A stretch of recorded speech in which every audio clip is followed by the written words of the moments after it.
Took a break, okay, and now it's back to work. God made a way, that's the only way it works. I'm gonna walk this way till they put me in the dirt. They gon' keep me come as it happened on this earth to me. It's now it occurred to me. Hell gon' burn like third degree. If you know your history, Jesus paid that purse for me, and he took that curse from me.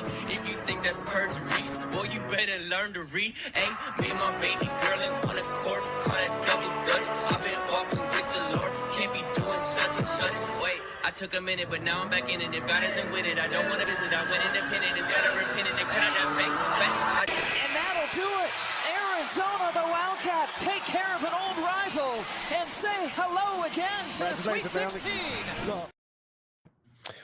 What is up, everybody? Welcome to the Off the Bench podcast. I am Daniel Ball, and I'm joined as always by my co-host, my partner in crime, my brother from another mother, Jim Cross. Jim, we're talking basketball. I said it. You're talking That's what? Right.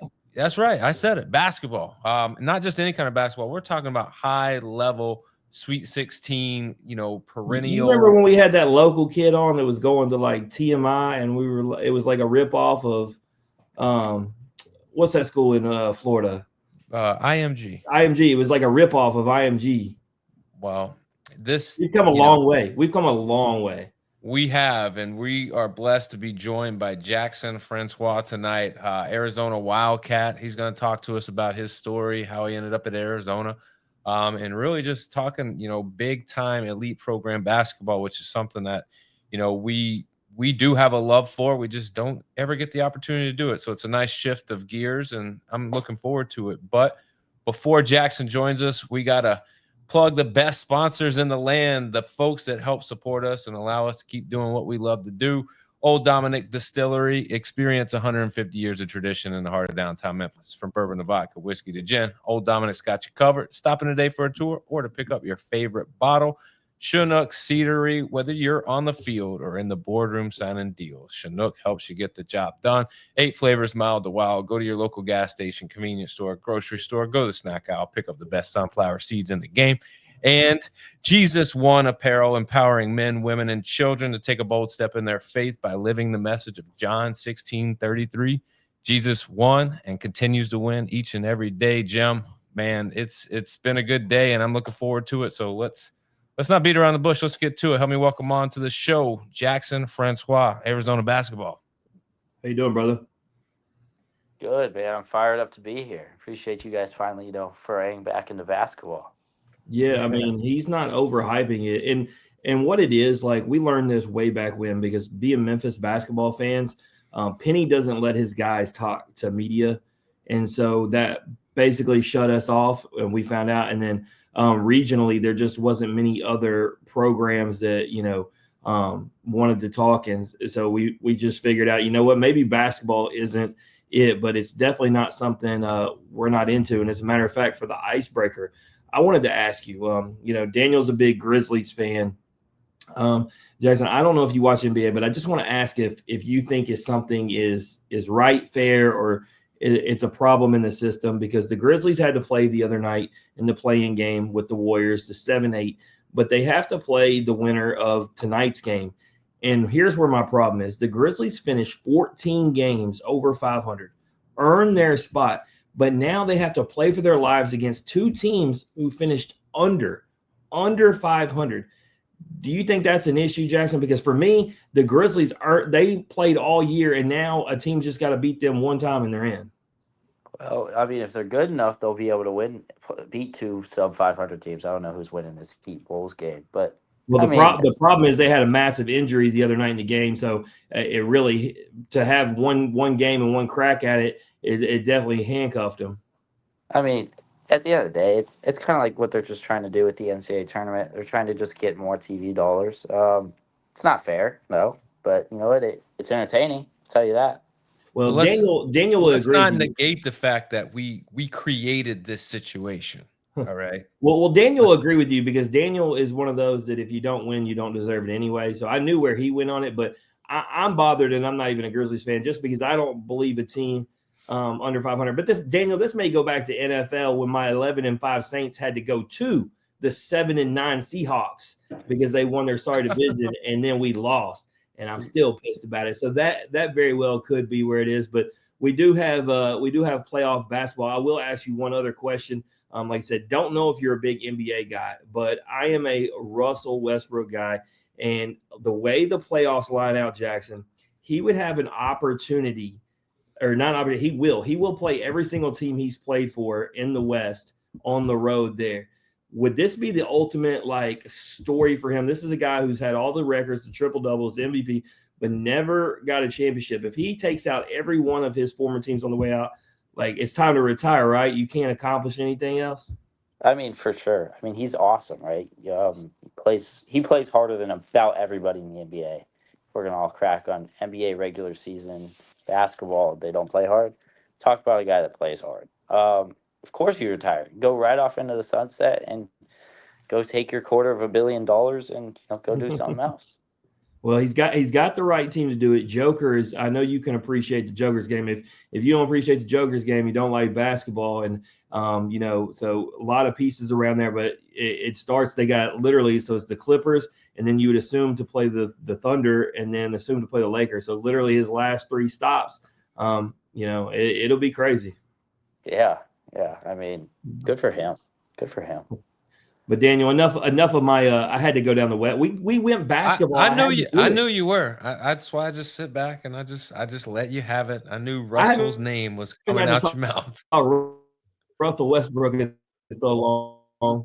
I mean, and luckily he's on a contender, and the playoffs are here, and that gives you something to continue to watch. But because Jackson, I'll be honest with you, man. Like I don't know how long Russell's gonna be in the league, but it's gonna be a sad day when he's not, because I don't know what Jim's gonna do. I don't know if he's gonna follow someone else. I'm gonna retire too. Y'all going out together. You might have a year left. I'm flying out to Arizona basketball. Let's go. Let's do it. Well, Jackson, let's get into it, man. Obviously, being out west, you're a Wildcat. But before we talk about all things Arizona basketball, man, let's break down home.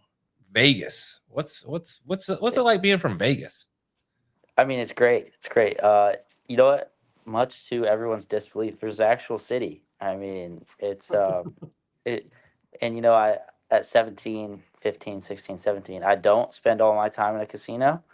But I love Vegas. I love my high school. I went to a high school called Bishop Gorman. I don't know if you guys have heard of it. It's relatively good football. We have, and I'll tell you this, Jackson, you're actually our 3rd athlete from Vegas. All 3 of y'all elite level athletes. So I mean, y'all are churning them out there. Yeah, definitely. You know what? We get underrated as a city, but you know what? We can hoop. We can play. We can definitely play baseball. We're pretty good. Jacob Walsh, who's on Daniel's Survivor team, University of Oregon, does nothing but drop bombs, and he's from Vegas. So yeah, exactly. There's some players out there, and I think it's going to become more of the forefront because like Vegas is now becoming like the sports mecca. Like as if it wasn't already, but like now. Daniel, it's because everybody used to go to New Orleans to watch sports because it was a place to hang out. But New Orleans is, it's dirty, it's run down. Vegas has got so much new stuff. So now if your NFL team, your hockey team, your NBA team, whatever, playing in Vegas, that's where you go. Yeah, definitely. Jackson, have you been to the Sphere? I have been to the Sphere. It is ridiculous. It's stupid. Honestly. Like what did you just like what do they do there when it's not something big? It's a trick question. It's Vegas. Everything is big. Everything is big. It's always a go. Like, I mean, my freshman year of high school, there was no pro sports teams. It was just UNLV. And now at the end of the day, like, it's always a show. There's a show 365 days a year. And let me tell you, Jackson, when we were coming up as kids, UNLV was a basketball powerhouse. Oh, for sure. The Running Rebels were something. Yeah, they're trying to figure out the come up. But obviously being in Vegas, like what is something off the beaten path? Like if someone was to visit, like you don't go to the Strip, don't do all like the normal things. What's the one thing where you got to do this instead? I would say go Red Rock. Like if you like to hike, I'm not a huge hiker, but Red Rock is an awesome hike. You got some of the greatest natural beauty. You can get to every different type of, there's a Lake Mead, which is a great beach, and then you can go to a mountain, and it's not always 100 degrees. Jackson, I want you to meet Jackson. Hey, long time no I see. met him before any of you. What up? This is actually his first appearance on the show in 5 years, so he came just to say what up to you. Yep. Hey, how are you? Good. Are you going to be in Hoover this year? Is there a chance? There's a slight chance. there I'll you go. figure it out. He said T-Mobile. He's already thinking he's got plans up. All right, go on, somewhere. The bingo man. game needs someone to operate it. I'm telling you, you got to do something. But obviously, you mentioned mom and being the vice president and director of athletics at Arizona. But tell me about family, man. You got mom, dad, brothers, sisters. Are they all as athletic as you? So it's just me, and a funny thing about us, we are a family of walk-ons. My mom was a walk-on rower. My dad was a walk-on basketball player. Moved 8 times with them. I like, that's who we are. We're the Three Musketeers. Obviously, my mother was ascended in college sports, and then funny story about that is that I committed to play at Missouri. I'm going to move 2,000 miles away from home in Vegas. And about 2 months later, I remember exactly where I am. I'm about to go to basketball practice. She says, "Hey, I'm going to be your athletic director." And I'm like, "Great. That's helicopter parenting to a new level." But it's great. I wouldn't trade it for the world. So, what is she didn't like you had no idea like she was like applying and in the running for like this big athletic director job, and she just like Um, was like, hey, by the way, guess what? so I used to be like, I mean, we were talking about. I used to be kind of annoying about, dude. Can you get a Power Five job? Like all my friends have Power Five, and she didn't want me to dislike Mizzou, just in case she didn't take Yeah. it or whatnot. And I still love Missouri to this day. She Daniel, I'll tell you this. You know how family functions, they do like these competitions, man. He was talking about 3 walk-ons. Like sign me up to pick them to win anything because grinding mentality. They're going to fight you for everything. Oh, we compete. We compete. We don't talk to each other like after we compete. It's ridiculous.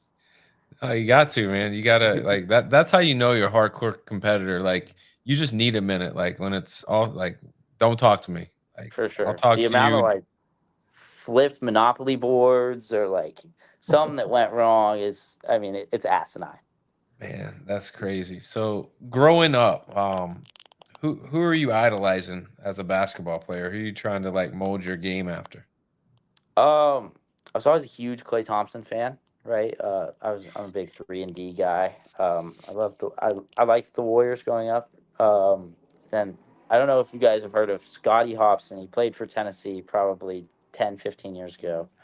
And I grew up a huge Tennessee fan. And Our other host is a Tennessee fan, and we have to hear about guys like that all too much. Yeah. well, I mean, the first song that I ever learned was Rocky Top, and I was about 2 years old. My dad went to Tennessee, and I lived in Knoxville. So, yeah, I used to be orange through and through. Now I'm red and blue. But yeah, like a bunch of those star players from the early Tennessee teams. I was always a huge college basketball guy, and then anyone that was a shooter. Let me tell you something about old Scotty Hobson. He ran into a team called the Memphis Tigers that year, 2008. Just want you Did, to know. didn't Tennessee beat 1 versus 2 Memphis in oh They did. nine? I was 09. Yeah. They did, but it's all about going to the national championship and losing there. That's what it's about. I do remember that might have been my first memory was Tennessee Have you beating Memphis. have you ever been up 9 with 2 minutes left to go and lost the game? I was up 7 uh against Georgia last year we were 0-18 at the time. Never a fun place to be 0-18. First round of the SEC tournament, we blew a 7-point lead with 2 minutes left to lose to Georgia and cap an 0-19 season, which was pretty as brutal as you could expect. Yeah, that's rough. That is Yeah. rough. But But you know what? they battled back. They were really, really good this year. They were, and surprisingly, I don't think, unless you're a member of that team or part of the organization, you would have thought that would have been the case. But yeah, I mean, in a stacked SEC field, they were very good, and Yeah. competed hard. Let's talk about your time at Bishop Gorman. Obviously, in high school, we hear a lot about the football program at Bishop Gorman, but tell me about the basketball program. How good are they? I mean, at one point we got up to number 3 in the country. We had 10 Division I players on our basketball team. We were fortunate to be 31-0. Did lose in state by 1 point in overtime, so we finished 31-1. Brutal way to lose in state. But COVID obviously impacted my junior year. But it was great. I played with probably 15 or so Division I players in high school. At a normal high school. I mean, it's almost unheard of. And the facilities, it's like a small college, honestly. Yeah, it's nice because you didn't have to, worry about only AAU ball like providing, because that's a problem with a lot of places, right? Like the high school talent isn't very good, so you have to. With you're able to play high school ball and get efficient work. For sure, and it just like it makes AAU a problem, honestly. Yeah. And people are how people play in AAU basketball.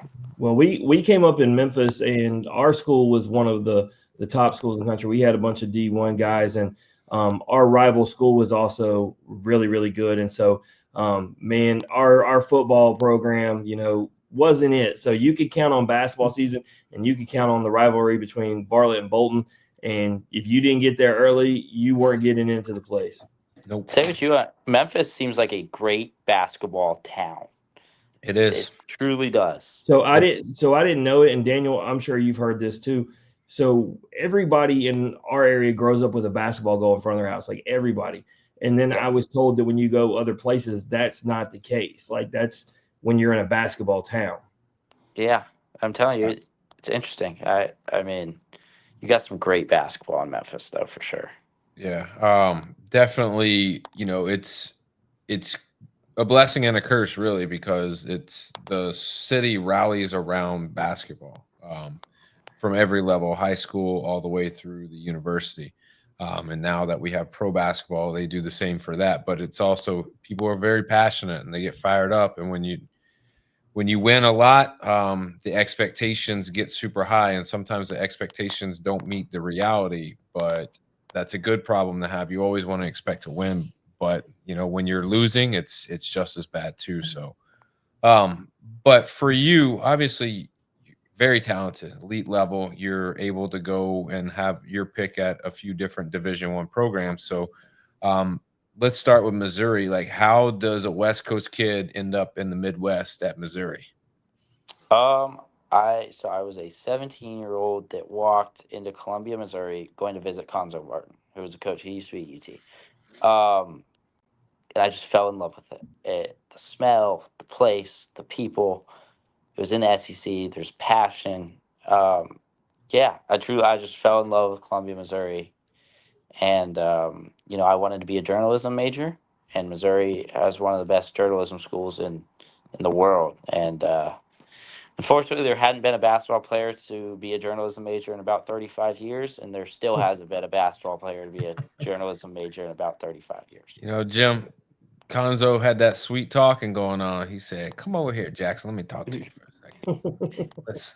Let's chat." I just texted Randy. I said between Conzo Martin and between him growing up like in Tennessee basketball players, I was like, man, if I would have known all this would have been your episode. We would have probably could have just left, and him and Jackson could have just went back and forth.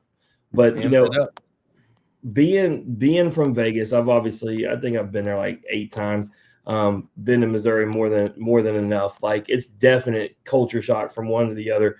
To the Midwest. For you, man, just how different was it coming from there and then living in Columbia?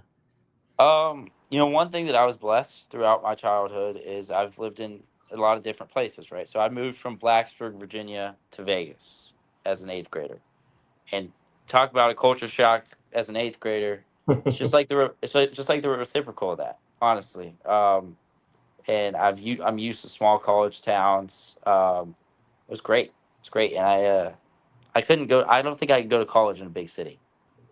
That's really cool though. When I think about these towns that you're saying, like, because you mentioned Blacksburg, like as a sports guy, like, I mean, you get your pick of getting to see all these different things. So that's pretty cool, just being on the move like that, in my opinion.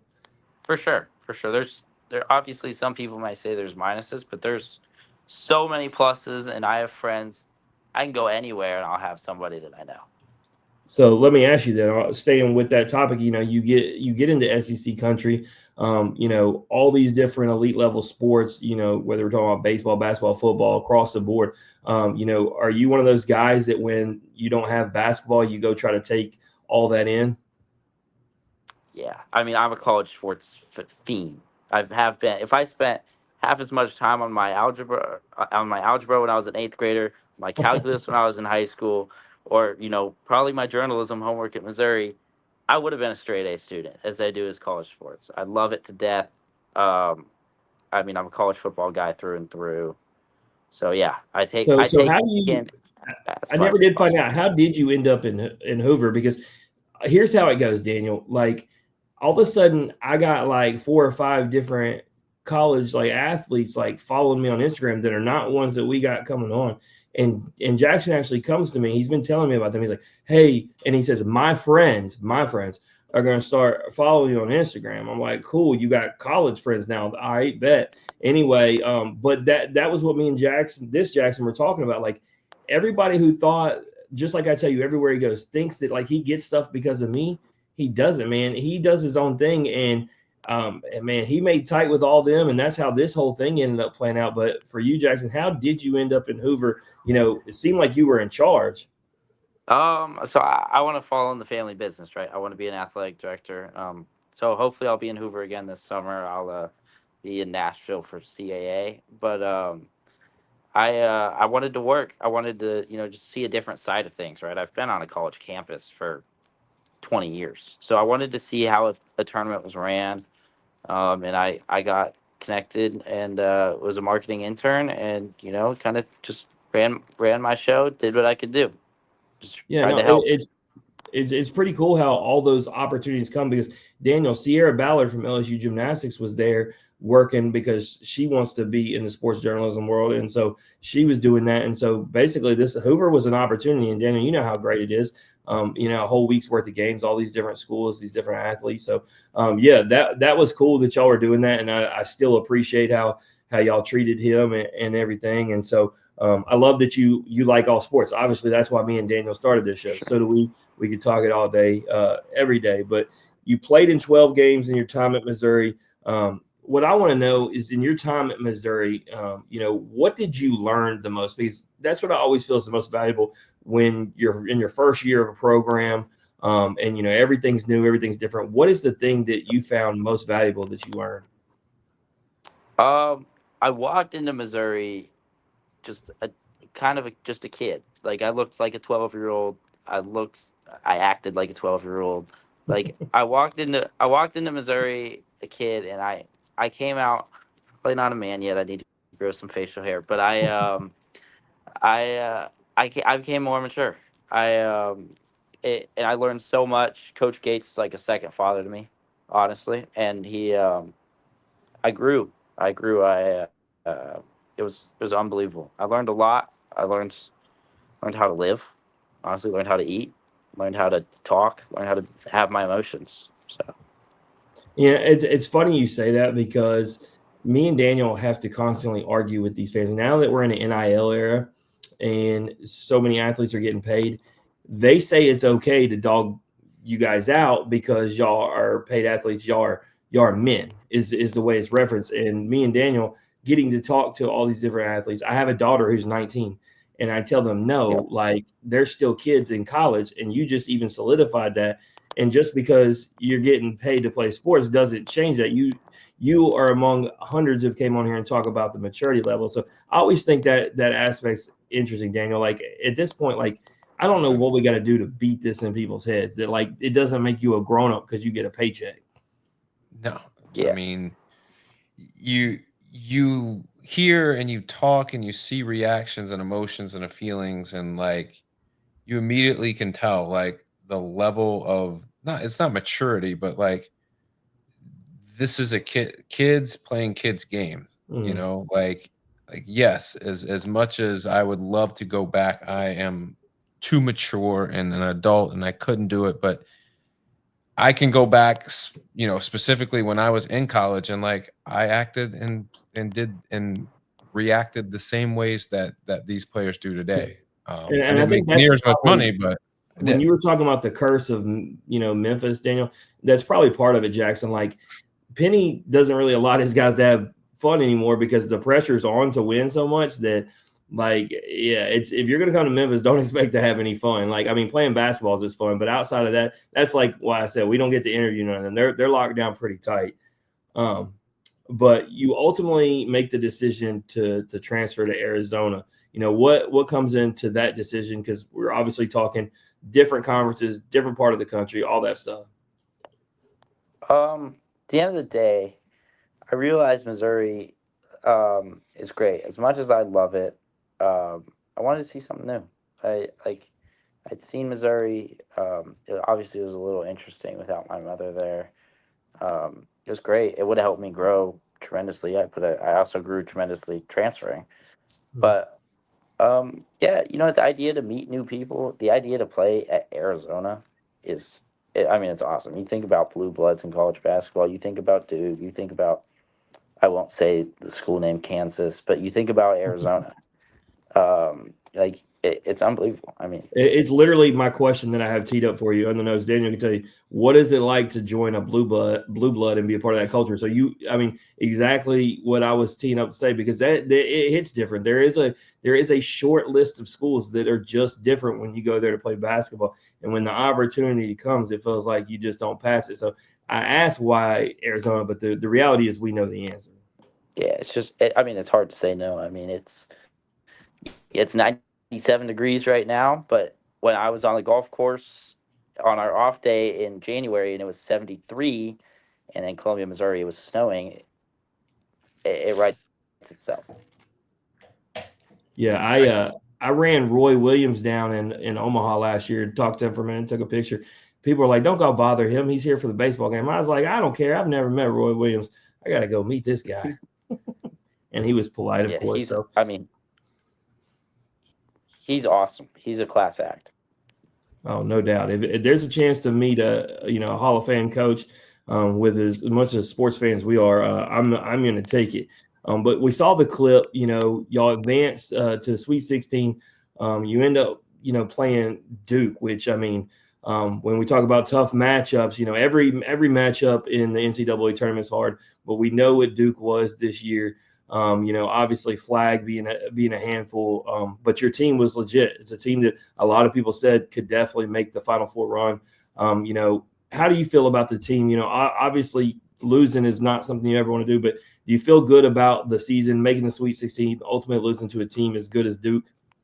Yeah, I mean, you put yourself in a position. Cooper Flag doesn't hit 2 threes before halftime. You put yourself in a position to go to an Elite Eight, and who knows what happens from there. At the end of the day, we got a lot better. We started 4-5. There was a point in my last 27 games or something. I was like 5-23 after the 0-19 season. So it was great. I mean, we played hard. We were super close as a basketball team. Those are people I can call 40 years from now and I say, "Oh, I'm going to be in town. I want to see you." Like, so what we did on the court was really special. We beat number 3 Iowa State. We beat Arizona State twice. We made a Sweet 16. What we did off the court was just special. Let me ask you this: when you're in an Elite Eight, um, is there or a Sweet 16 game, and you're playing a team like Duke? Is there like how good? Because on TV, everyone looks larger than life, and everyone's like, "This is like Cooper Flag, the best player in college basketball." Like, were you, were you impressed by his play? Was he as advertised, or were you expecting more from a guy like that? So you cut out a little bit, but I'm assuming the question was about Cooper Flag. Is that right? Yeah, did he Yeah, match the About hype? Duke. yeah. Okay, so we played Duke November 10th, right after we lost to Wisconsin. and it was and they were good then, and it was incredible to see how much better they got and how much better we got. Like Yeah. like Cooper Flag was great. I mean, he's the number one pick for a reason. He was unbelievable. Caleb Love, who by all accounts has been a Duke killer his whole career, was unbelievable. So it was great high level basketball, and it was awesome to be part of it. Yeah, so let me ask you a question, sticking to Duke for a second, because I wanted to pick your brain. I got to watch it, but I'm not a basketball mind. I don't play the game. The Duke Houston. Obviously, I can hear the announcers talking about the mistakes they're made or whatever, but ultimately, why did Duke lose that game? Because by all accounts, like they shouldn't have lost the game. They were the better team. They were in control. Percentages say so. Was it as simple as a meltdown, or was it? Do you give Houston the credit? I mean, what was it? I'll tell you one thing about Houston. I've seen a lot of basketball. They got some dogs. That is the toughest team I've ever seen play, and they're awesome to watch. Duke didn't lose the game. Houston's done this all year, and that's why I asked, because I want to get your perspective, because the media always wants the negative story, right? So the way to spin it is Duke blew it, right, as opposed to just giving Houston credit. And as far as the dogs thing, Daniel, let me tell you, the ultimate flex was before that game was the game they won before that, where they had the locker room picture with their shirts off and they said basketball players don't work out. Those dudes are jacked. Dude, I'm telling you, we walked in. This is hilarious. We walked into McKay. We're about 3 hours before tip-off. I just walk in. I'm going to go do a little pregame stuff. They are running the stairs, shirtless in McHale. Talk about an intimidation factor. That's a flex. The Cougs got it. They're letting everybody know who the alpha is in that building. And in that group of four, they're like, y'all come get some. But yeah, they were 19-1. That is a prototypical Kelvin Sampson style. Like, he goes out and he might lose players, but he is going to get dogs, and he's straight up with them. You will play defense, you will play hard, you will play my way, and you're going to make the other team's life miserable. And like, I can say that being a Memphis fan, because we have played that team, and it's the same team every year. It's different guys, but the same type of basketball year after year. And those dudes, that's why that victory 2 years ago when we split the season series, everybody was like, that's like that win was better than anything you're going to do this season, because just to beat Houston was something. Yeah. It takes 2 games out of you. It truly does. Well, I'm satisfied, Daniel. I have not got to talk college basketball. We got to break it down a little bit. I'm excited to see what you guys got going next year. Our whole thing is we root on the guests that come on here. We have a rooting interest, and now in college basketball outside of Memphis, we have that one. So, Daniel, I can declare right now, man, Arizona is my second team, man. I'm in. It's easy. It's easy when my favorite team plays in the worst conference, and the reality is if we play Arizona, like there's going to be stakes on the table. So like, you don't have to worry about that one as much, huh? Right.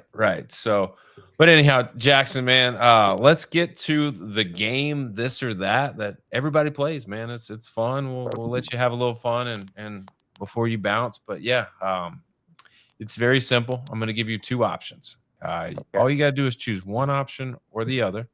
Can't say both, can't say neither. Just, be a dude and pick an answer. I'll pick the answer for you. All right. Sweet. Jim, who's this or that brought to you by? Let's go Jesus One Apparel, being it's the week of Easter and they're running the sale, man. Right now, because it's John 16:33, you can get the shirts for $16.33. Plus, if you use your code IOTB15, it still works.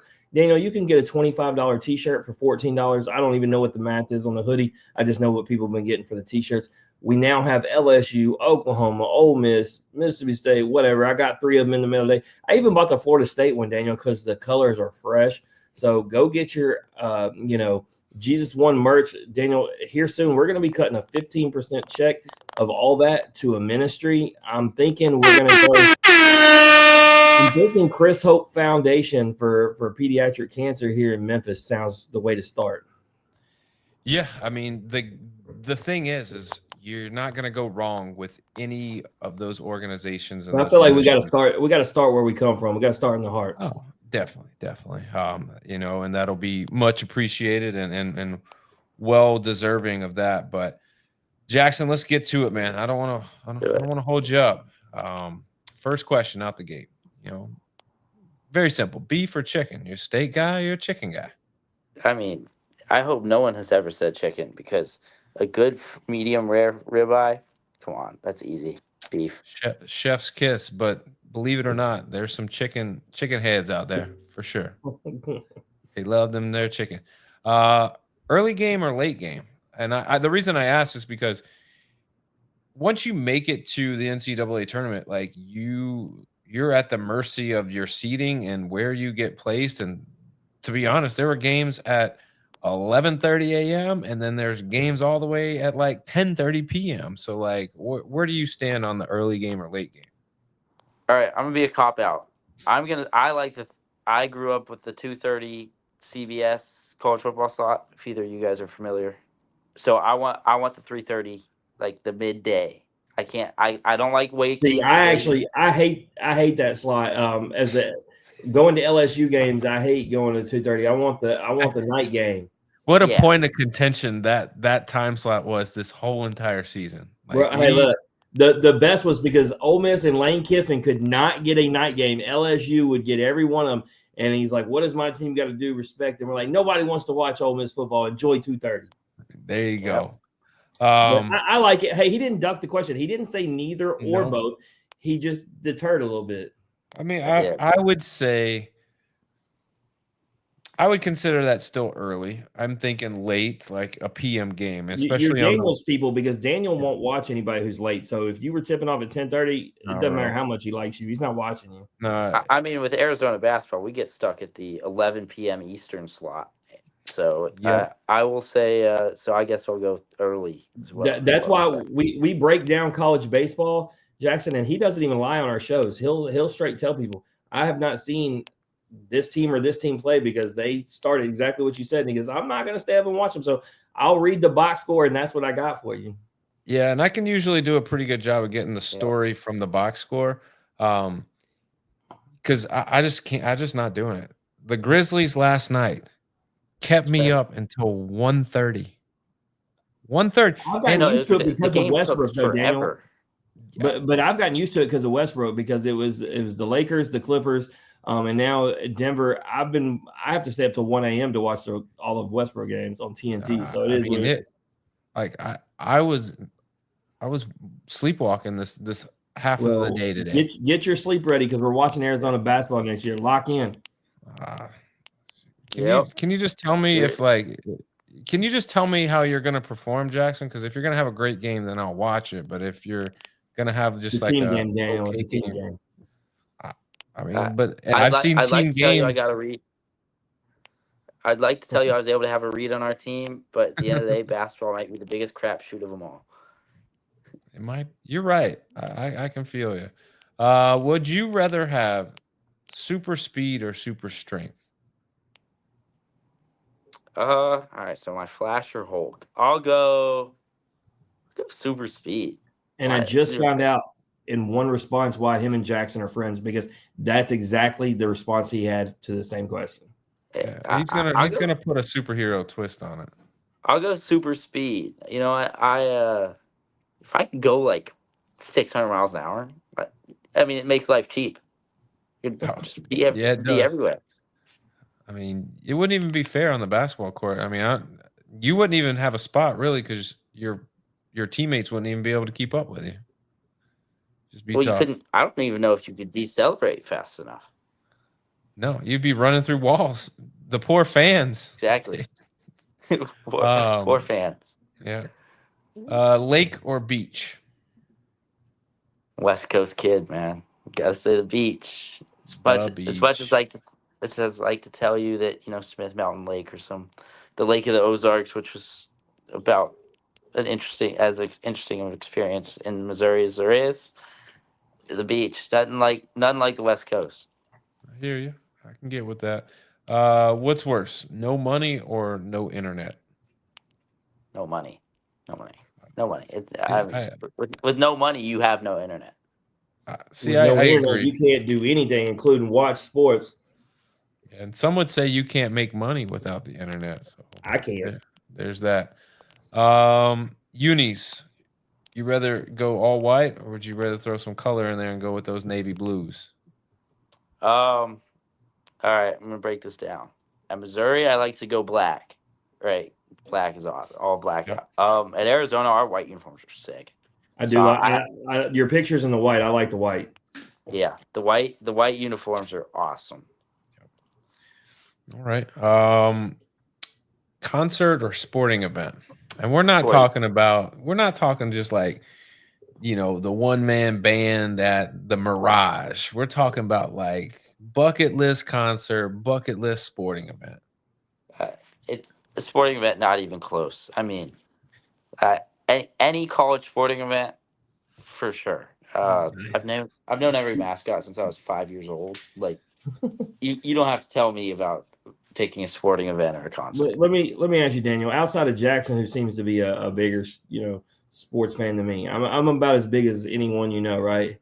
Yeah. And obviously, I was at the games on Friday and Saturday covering. Sunday, I was not. I was in Nashville at a concert, and I'm gonna tell you right now, Daniel, I wouldn't have replaced that concert for any game I could have been at. So I now have the answer to the question. Give me concert. Okay. It depends on if an artist is really good. Like, depends on the artist, obviously. The music intro song that you heard was Forrest Frank, and that's where I was. Fun fact, Daniel, because we don't listen to country, that huge country artist, because it was in Nashville, that joined him for the one song.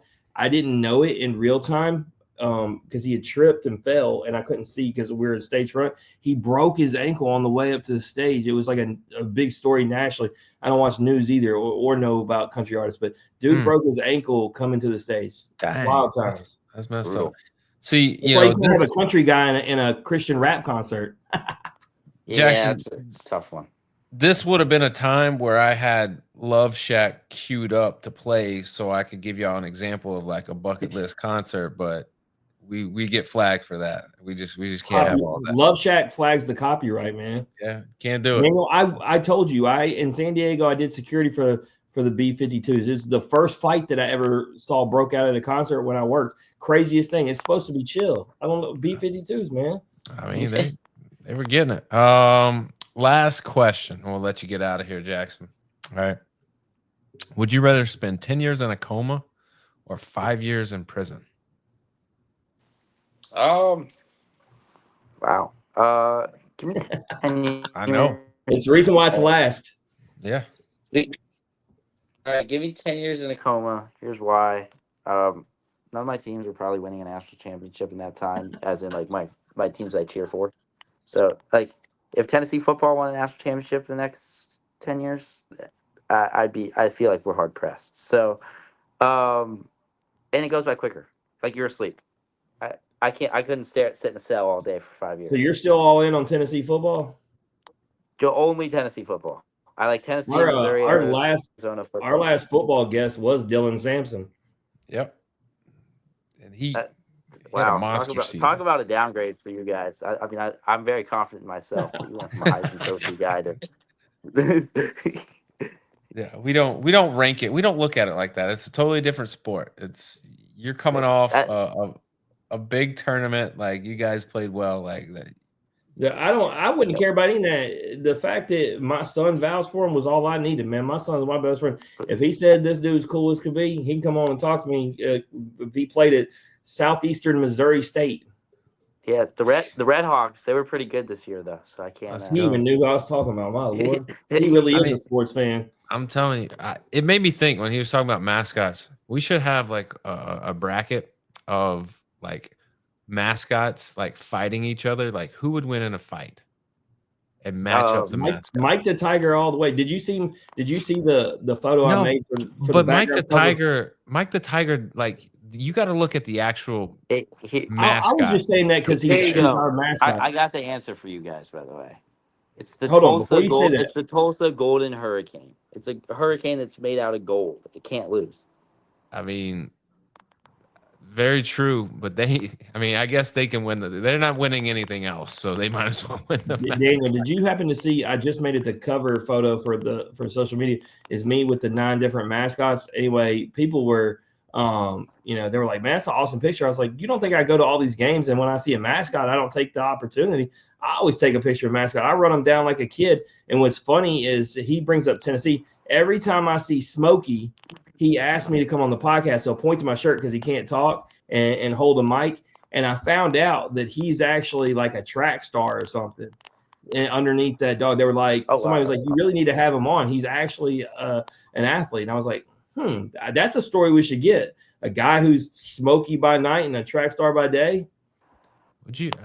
That's amazing. I think he should get out there and just prove it. Just get out there and just run. I ain't running. You got me twisted. I'm past my running days. I hear you. Look, Jackson ran out of here. Yeah, he was like, "All right, we're done." So, well, Jackson, man, I'm gonna let you bounce. We appreciate you coming on. Obviously, we wish you a happy, safe, successful, injury-free season. This coming up, got some off-season the weight room, baby. Yeah, hit them weights. Look like them dogs at Houston. But anything you want to plug or promote or say before you bounce out of here? Yeah, man. Just appreciate you guys for having me. Have a safe, happy, blessed Easter, and yeah. Appreciate it. Yeah, man. Thanks, guys. Absolutely. That's Jackson Francois. Everybody, if you like hearing Jackson's story or you just like hearing average Joes talk X's and O's, please share the podcast on Facebook. Head over to YouTube, subscribe, notifications. That way you're first to know when new content is dropped because we're putting stuff up every single day. Jim, another solid week getting after it, content going out. We had a gymnastics interview earlier. Mary Mick, man, how did I say? I had it down earlier because it's not McDonough. But anyway, her from Washington. And then we had college baseball tonight. We obviously had Jackson night. Next week, man, stacked lineup again, multiple different sports. Going to be at the College Gymnastics Championship, firing up clips. Daniel will obviously, have the baseball. So, man, what a time to be alive, bro. I'm telling you, what a time. Gymnastics Championships this weekend, more conference baseball action, and some really good interviews next week. So you couldn't ask for much more than that from your boys. But with that, Jim, let's get out of here. Hey, as always, remember, strong body, sharp minds, grit and grind all the time. We're out.